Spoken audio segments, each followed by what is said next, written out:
me start with the people's question. In my countries, for many people, America is associated first and foremost with the US dollar. You print them after all. What's going on? Is it going to stay as weak as it is now? And what's your forecast? The policy of my administration is for there to be a strong U.S. dollar. Well, which is not at the moment. Well, I understand that, and the marketplace is making decisions as to whether the dollar should be strong or not. And our policy is a strong dollar, and we believe that good fiscal and monetary policy will cause our economy to grow, and that the marketplace will see a growing economy and therefore strengthen the dollar. But you're right, the market at this point in time has devalued the dollar, which is contrary to our policy. You're not going to launch like a separate dollar for within the states and a separate dollar internationally, because there was a rumor like that. No, forget that. No, we're not going to do that. Coming back to rumors, is there any seriousness behind today's press reports that America's next target is Iran, and that your armed forces are going to use bases in the former Soviet republics of Azerbaijan and Armenia?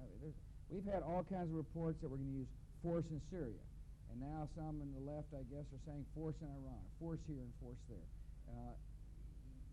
You know, it's pure speculation. And we used force in Iraq after a long, long period of diplomacy. I remember I was a person that went to the United Nations on September the 12th in 2002, said, let's work together. And we got a resolution out of the United Nations. The 1441. 1441. Then we tried to get a second resolution, which obviously there was a stalemate. We never had a vote.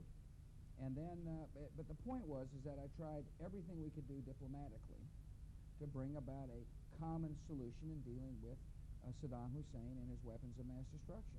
And so, you know, people love to speculate about U.S. intentions in our military, and I'm just telling you it's idle speculation. Coming back to the U.S. role, now that the war in Iraq is over, there's still a new twist in this discussion about America's role. A natural leader or a self-proclaimed leader which enforces its... natural leader. Natural leader. Emerging in Iraq, you're talking about the leadership of Iraq. Yes, the Iraqi people are plenty capable of picking their own leadership. There's a lot of work to do to create the conditions necessary for a smooth political process. And the first thing is to improve the lives of the Iraqi people. I mean, they make sure they have food and electricity and water and sewer. And in many parts of the country, that life is improving. Baghdad is difficult. Baghdad, the security is tough in Baghdad because... Did you expect anything like that? Sure. I mean, listen, this is a country that had been enslaved for years by Saddam Hussein. And as we're discovering through the mass graves all around the countryside, he used torture and killing to stay in power. And therefore, it's not surprising that after, I forgot how many days we've been there, 70 or 80 days, that you know, democracy hadn't sprung forth yet. It's going to take a while to improve conditions, and it's going to take a while to take care of the security issues within Baghdad. But life is improving, and that's what's important. Now that you're going to Russia, last time I remember when you were planning your first trip, you read Dostoevsky. Now you've read Dostoevsky, you've dealt with Mr. Putin. What are your expectations now? Are you going to try anything in Russia in the sense of a new political initiative, or maybe taste something new? No, well, I tell you, I think, first of all, I'm looking forward to going to St. Petersburg for my third time since I've been the president. It's a fantastic city. And Vladimir kindly invited Laura and me to go to the 300th anniversary of the city, and we're looking forward to it.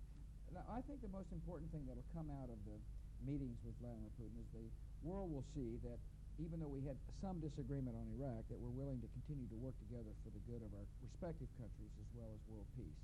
Secondly, that there will be a strategic, a formal strategic dialogue established, not only between Vladimir and me, but throughout our bureaucracies, our different agencies, so that the Russian people and the American people know that we're working in concert to work on common opportunities as well as to deal with problems before they become acute.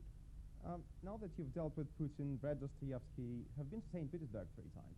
Yeah. Do you think you understand Russia better than you did in the past, or what's your sort of notion? Well, first of all, Russia is a fantastic country with a great history, and I'm understanding the Russian mentality a little better. I would certainly not be an expert. I fortunately do have experts on my staff, starting with Condoleezza Rice, who's lived in Russia, studied Russia, understands Russia well.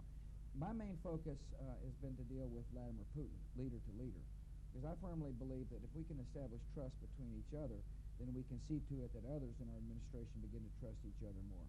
And trust is an important concept. I'll never forget my first question I was asked after having met Vladimir Putin in Slovenia was from an enterprising U.S. reporter. He said, "Do you trust Vladimir Putin?"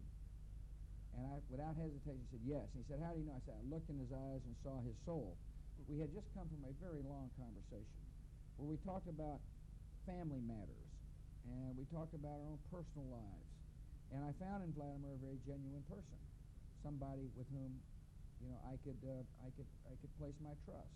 And that doesn't mean we agree on every issue. Don't get me wrong, but it doesn't mean that we have the platform necessary to have good, positive relations so we can move our relations throughout our government forward. Mr. President, thank you so much indeed. Have a nice trip to Russia. I'm looking forward to it. Good. Thanks. Good job. Thanks much.